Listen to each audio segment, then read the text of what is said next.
A delegation from the British Parliament has met with President Tsai Ing-wen. It's the latest in a string of visits by overseas lawmakers showing their support for Taiwan. Louise, what is live for us in Taipei? Louise, how important is this visit?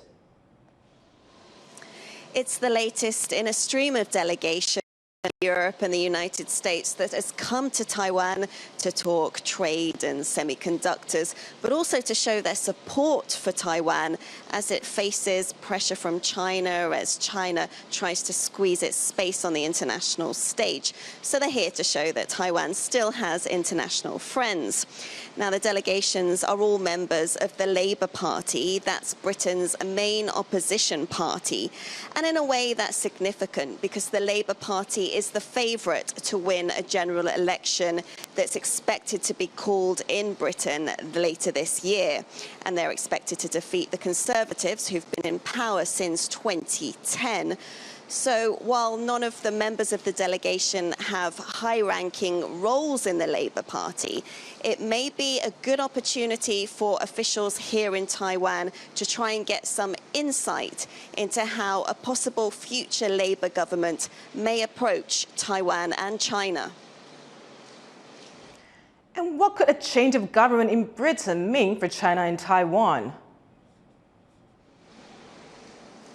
Well, Keir Starmer, who is the leader of the Labour Party, widely expected to become Britain's next Prime Minister, he's previously said that he would like to see Britain wean itself off Chinese trade and technology, and that's because of national security issues, allegations of Chinese spying, and also allegations of human rights abuses by China, for example, in Britain's former colony of Hong Kong.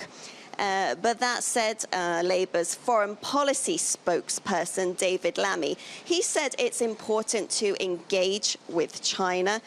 He says there may be times when, yes, they can work together with China in fields such as climate and global health. And while it's important to have a trading relationship with China, he says, it can also be important to compete with them. So it's unclear what a Labour government's foreign policy would be, and policies, of course, do change. But that said, in recent years, there has been a growing skepticism more wildly of China. For instance, David Cameron, when he was Prime Minister of Britain, he oversaw what was called the golden era of UK-China relations. Well, just last month, he actually said that it has become a real challenge to have a relationship with a more assertive China.